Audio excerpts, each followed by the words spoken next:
Casablanca is a considerably large city that covers the darkest mysteries on earth. Youth boom, but they all somehow possess stitched scars. A few of them lead a monotonous life with their ups and downs. However, the majority suffer from the deepest worries a non-magic person cannot encounter. Not long ago, 5 boys between the age of 15 to 21 were found dead in the corner house near the ice cream cart in El Medina. It is the same house a plethora of tourists visits. With the blue layers and the outside wall, captivating flora, the house had become the center of attention among several apartments from the French colonization era. The crimson liquid iced on their unmoving bodies for a whole freezing night. The scientific police failed in finding the evidence leading to the suspect. Abnormally, there were no fingerprints on their lifeless bodies. The officers were clueless about the murderer who would rip his victims to the bones and eat off their eyes. Elias switched off the television where he had watched the broadcast of the murder scene. The scientific police handled many murder cases during the past few years, but they all had something in common. Unlike that one, there was always evidence and clues. Elias, a 19-year-old boy, lived alone in a flat near the train station. Bam Bam! I've prepared your dessert. The young man placed a plate of 4 sardines in front of Bam Bam's room. Boring. I don't understand unskilled humans. They claim to be the smartest creatures in the universe, but they can't even solve such a low-key case. All they care about is finding a rational reason, like why can't they use their brains instead? Hear me, bud? Questioned the boy sarcastically. The following day, the sorcerer's committee summoned Elias. The judges convicted him guilty of breaking their clan's rules in the dimension of mundane humans. As a punishment, they prohibited him from living with non-magic people. Furthermore, he was obliged to be Mr. Barkey's assistant for 5 years. Elias could have borne all of it if they hadn't separated him from Bam Bam.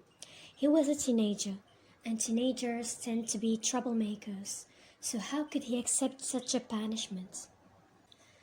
Marwa had stolen one last glance at the court before hurrying outside the building. With one click, she was in front of her school, Ibn Khaldun Higher Secondary School.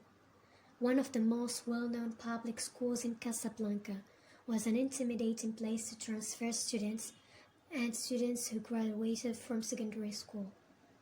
The 17-year-old girl greeted her friend Ella, who was 1 year older than her. Marwa felt blessed to have a close friend in the second year of baccalaureate. Not only did they have various similarities, but they also assisted each other whenever they could. They relied on each other. After coming back home, Marwa called her friend to hang out with him before dusk. She tried several times to reach him, but he didn't pick up his phone. I wonder why he isn't answering. As far as I know, I am his only friend here. Then she recalled what had happened earlier in the court. When she was a toddler, her supernatural abilities hadn't expressed themselves yet. Once she turned 7 years old, odd things occurred whenever she was around. Of course, she was worried people would refer to her as a monster. That's what she had learned from movies. Hence, the little 7-year-old girl hid the truth from her parents. Mama, I'm going out for a while. Okay, sweetie, don't stay out late. The world has become a frightening place. I know how to protect myself, Mom. Don't worry. With that, Marwa kissed her mother's cheek and left. Wherever the teenager went, she greeted folks as if she almost knew everyone. They, like her, had a similar shade of brown eyes, light and sparkling as golden honey. A few seconds before dusk, her pupils turned purple and radiated their hue in her irises. Her eyes were beautiful and hypnotizing. Oh, it seems I walked for quite a while. I need to take a cab home then. Fortunately, she had 20 dirhams with her in case she wanted to buy a sandwich.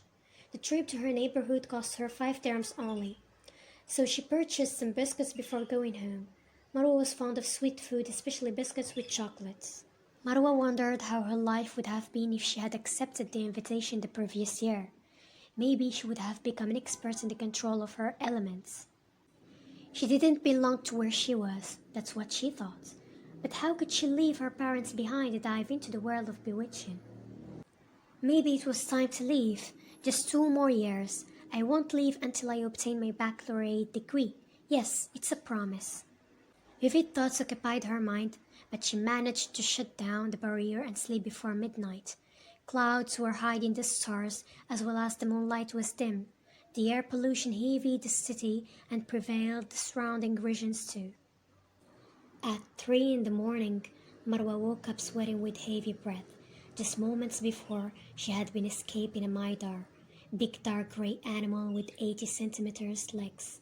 His teeth were a row of 4 incisors and some molars. They were everywhere in the city, unseen to the oblivious citizens' eyes. Since wizards were allowed to entangle with unskilled humans, Casablanca became a chaotic place. With the length of the duration, it became worse. Marwa switched on the television to discover a new murder case weirdly similar to the previous one. The police suspected the person to be a psychopath, but how could he have caused a massive crime? As it was Saturday, Marwa had classes only in the morning. She was coming back home before 13 dance. She carried her bag and hurried out. The school was near home, so she could leave even 5 minutes before the start of the lessons. Inside, there was an open space playground. On the right, there was the pavilion for teachers. They would rest, correct homework, withdrawn or organize the class council there. Next to it, there was a long hall leading to another pavilion, where there were 7 classes on 2 floors. All 7 classrooms were for the 11th grade. When Marwa turned right, the sky was no longer bright blue with shaped clouds, but a bright black shadow. The student held a tight grip on her bag and ran towards the pavilion. As her left hand landed on the doorframe, black mist appeared in front of her. From dust, a 3-meter man swooped down. Fortunately, Marwa quickly faced the opposite direction and ran as far as she could. Wherever she went, the mist followed her track. The school was empty, as well as the world outside. Only her and the predator behind her were roaming in the streets.